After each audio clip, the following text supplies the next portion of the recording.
Are we live now? It's still spinning, so I think it will say on the bottom. It'll say that you're live when you're live. I gotta find the laugh track. Afterwards, you'll have to put this back, and, Yeah, and the stool is on the wire, so Where's the laugh track? okay, it's live now. Okay, well, you can talk to your folks.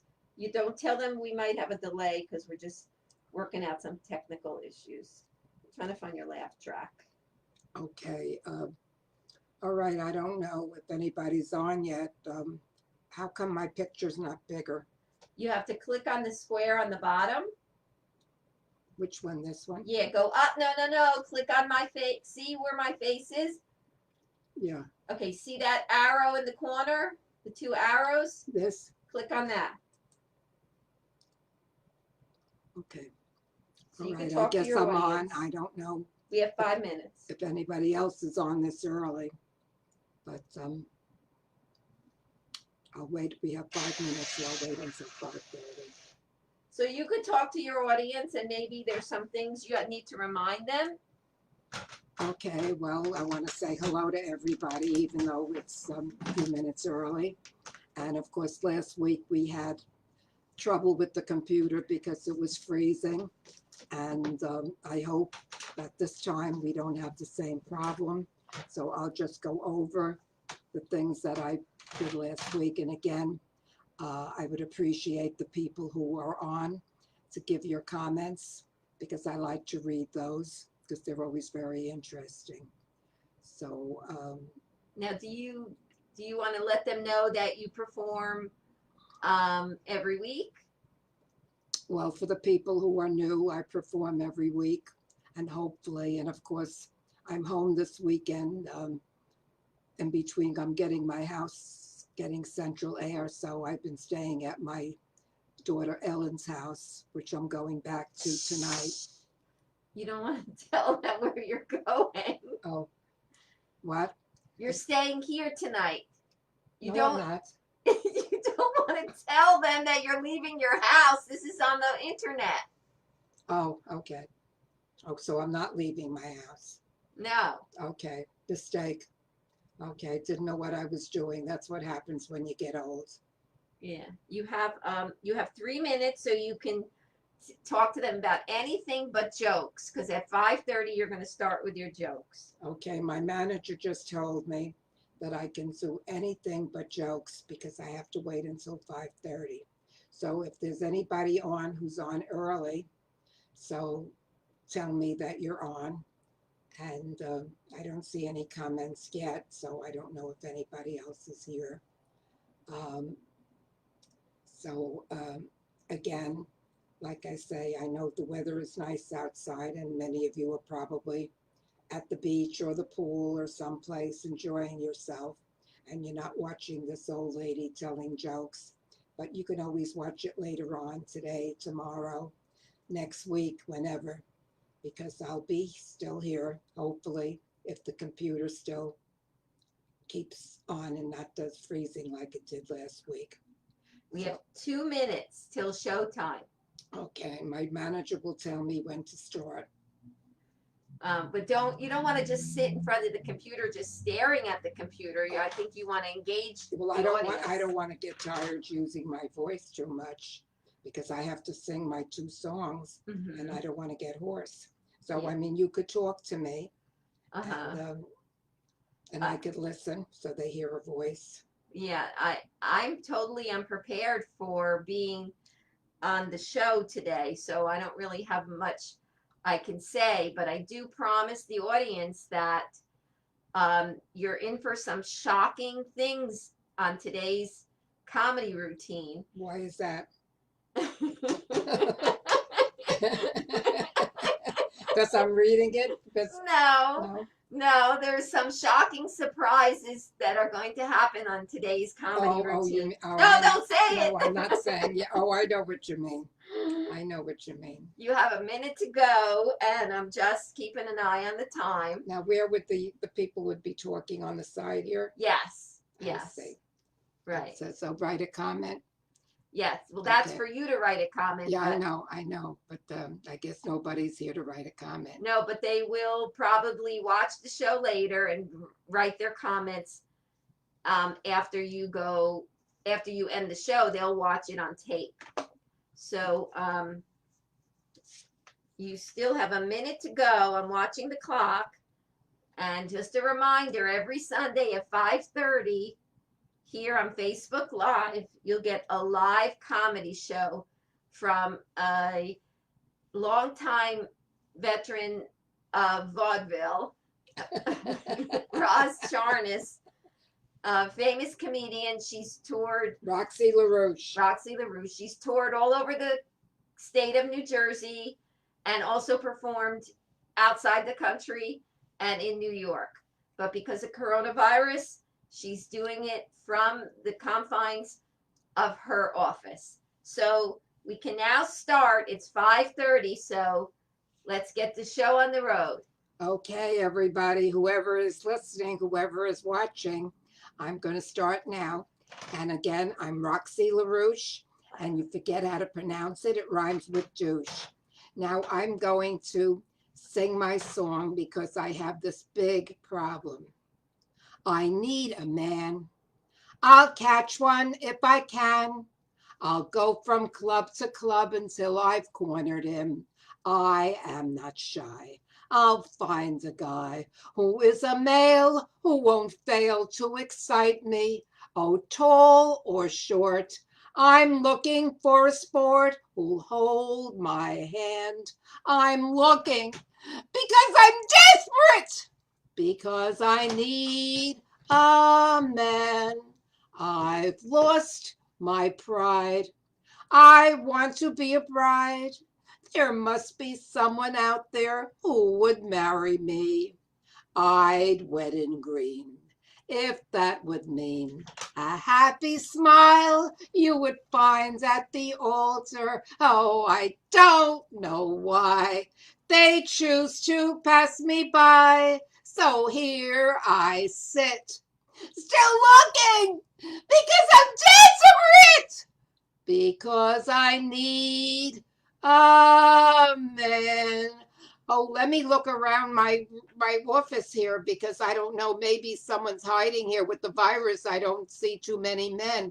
I'm going to look around and see if I find someone who could be my Lou.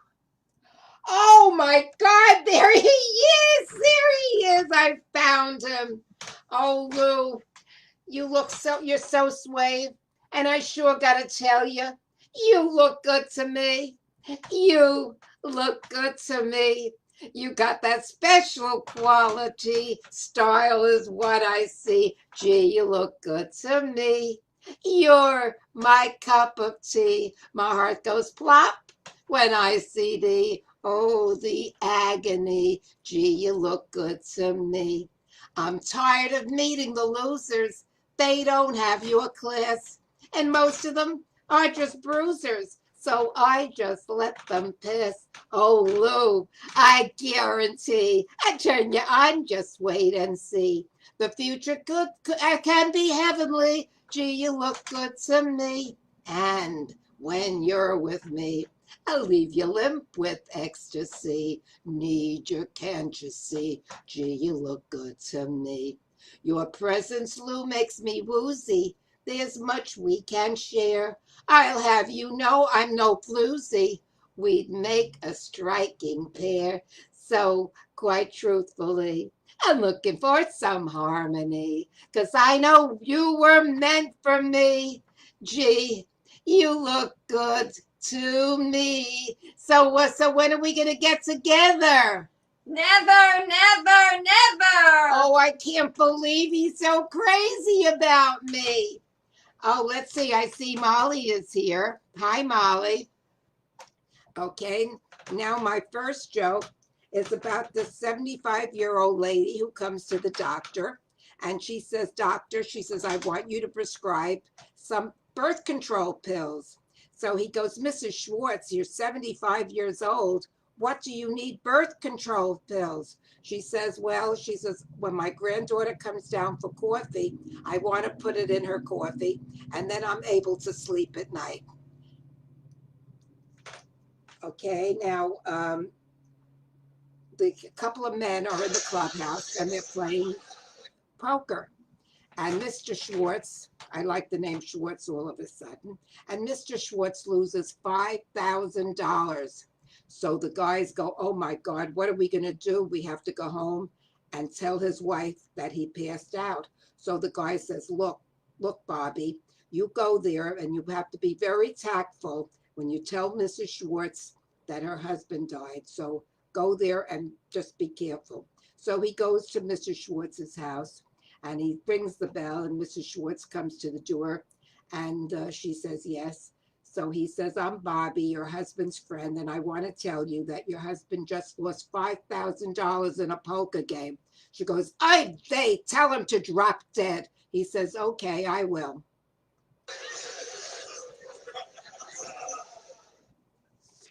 Okay, a little boy comes to school, and today is the day that the kids are doing show and tell. So little James goes to the blackboard when the teacher calls on him, and he goes to the blackboard, he takes a piece of chalk and he puts a period on the blackboard. So the teacher says, a period? What's that for? So Jimmy says, darned if I know, but what happened was my sister, she says, lost it. And then my mother fainted and my father had a heart attack and the guy next door just joined the Navy. So that's what the period's about.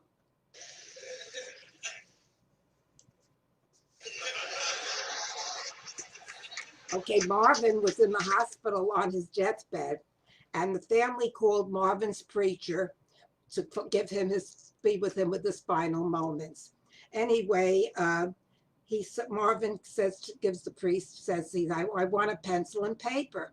So they give him the pencil and paper. Marvin writes the note. And before he had a chance to read the note, Marvin died. And then at the funeral, the preacher said, he says, I don't know what the note was about because I didn't have time to read it because Marvin died. And he says, I'm going to do it right now. So he takes the note out of his pocket and he says, knowing Marvin, I'm sure it's something inspiring that we can all gain from. And with that introduction, the preacher ripped out the note and opens it. And the note said, hey, you're standing on my oxygen tank. There you have the laughter. Let's see, anybody else here? Just Molly. I gotta be kidding. About what? I don't know. She maybe about the jokes. Okay. A lady sits down on a train and a man sitting next to her, he turns to her and he says, lady, that's the ugliest baby I have ever seen. That baby should look in a mirror and it's going to shatter. You ought to put a bag on that baby's head. That baby is just ugly.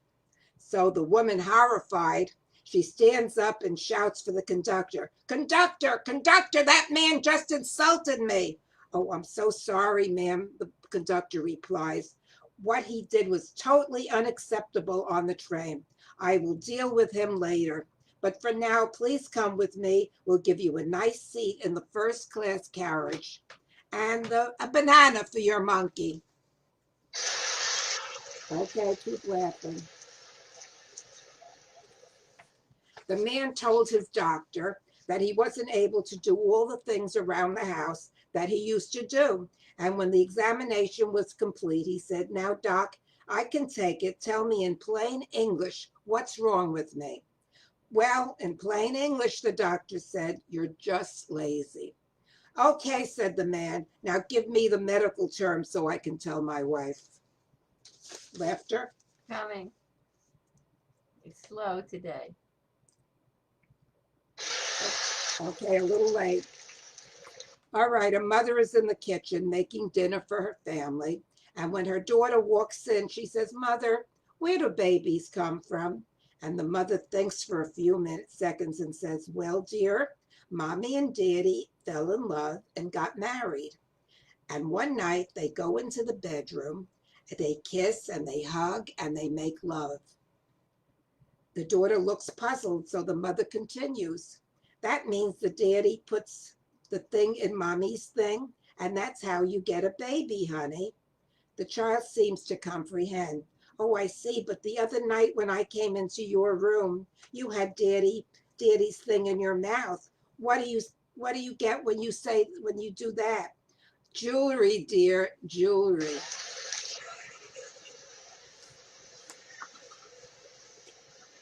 An Illinois man left the snow-filled streets of Chicago for a vacation in Florida. His wife was on a business trip and was planning to meet him there the next day. When he reached his hotel, he decided to send his wife a quick note, a quick email. Unfortunately, when typing her address, he missed one letter, and his note was directed instead to an elderly preacher's wife whose husband had passed away only the day before. Well, when the grieving widow checked her email, she took one look at the screen, let out a piercing scream, and fell to the floor in a dead faint. As the as At that sound, her family rushed into the room and saw the note on the screen of her tablet. Dearest wife, just got checked in. Everything prepared for your arrival tomorrow. Boy, P.S. It sure is hot down here. Laughter. Okay, anybody else here but Molly? No, I don't see anybody else. Well, this is a blonde joke. The blonde wife comes home from her first day commuting into the city. The husband noticed that she was looking a little peaked, and he asked, Honey, are you feeling all right? Not really, she replied. I'm nauseated from sitting backwards on the train. Oh, poor dear, he said. Why didn't you ask the person sitting across from you to switch seats for a while? She says, I couldn't, she replied. There was no one there.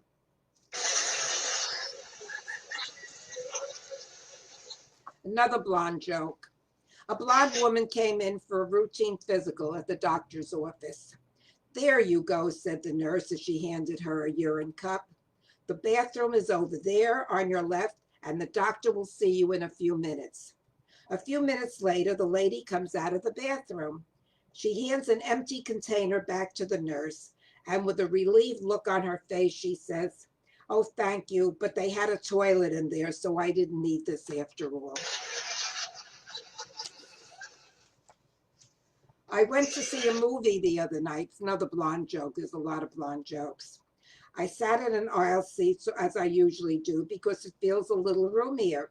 Just as the feature was about to start, a blonde from the center of the row gets up and started walking her way out. Excuse me, sorry, oops, excuse me, pardon me. Oh, I gotta hurry, oops, excuse me. By the time she got to me, I was trying to look around her and I was a little impatient, so I said, Couldn't you have done this a little earlier? No, she said in a loud whisper. The turn off your phone message just flashed up on the screen and mine is in the car.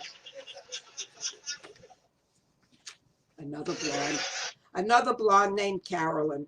Carolyn, a rich blonde, buys a new automobile, a Jaguar XKR Sport. She drives the car perfectly well during the day, but at night the car just won't move at all. After trying to drive the car at night for a week without any luck, she furiously calls the Jaguar dealers and said they need to send a technician out to her. The technician examines the car and finds nothing wrong with it. So he turns to the blonde and asks, Ma'am, are you sure you're using the right gears? Full of anger, the blonde replies, How on earth could you ask such a question? I'm not stupid, you know.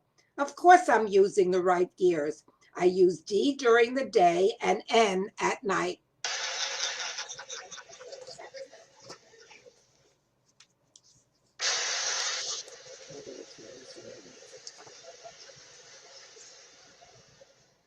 Two blondes, all these blonde jokes I have. Two blondes decided to go on a hunting trip to see what it's all about. Well, after a few days camping, they finally bagged a deer and were dragging it by the rear legs back to the truck. But the antlers kept getting stuck in the mud, and one says to the other, This is tough, but we only got about a mile left to reach the truck. Another hunter happened to see them, and then he saw their dilemma and told them, If you drag the deer the other way, the antlers won't stick in the mud. So the blondes give it a try and it worked. The first blonde says, that hunter was right. This way is a lot easier. And the second blonde says, sure was, but now we're 2 miles from the truck.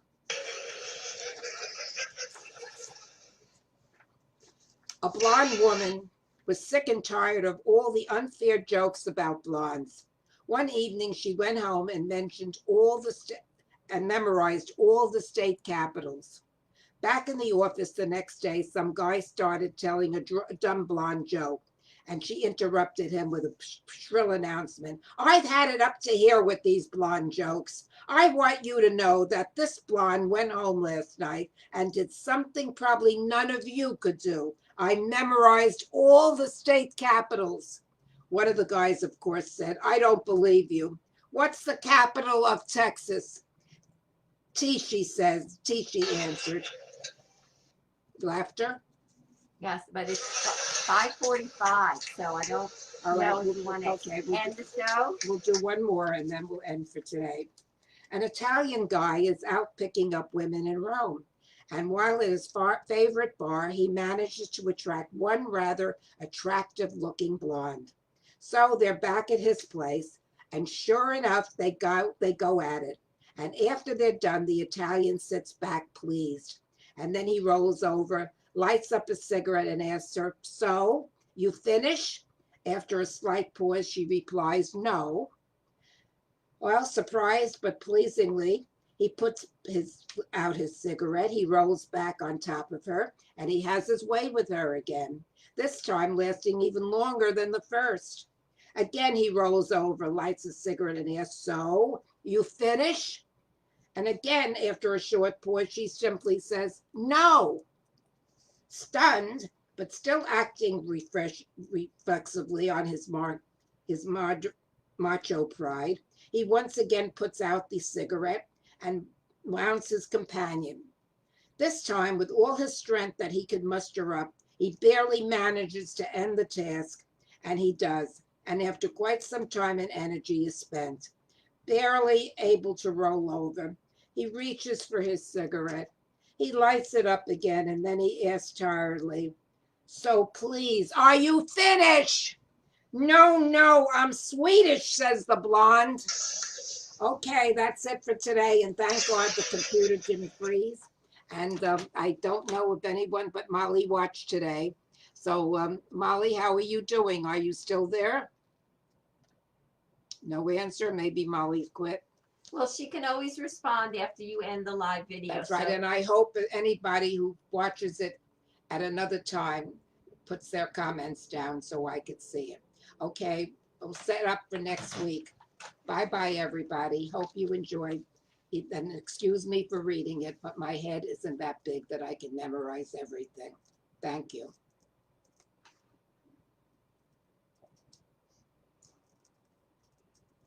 it's still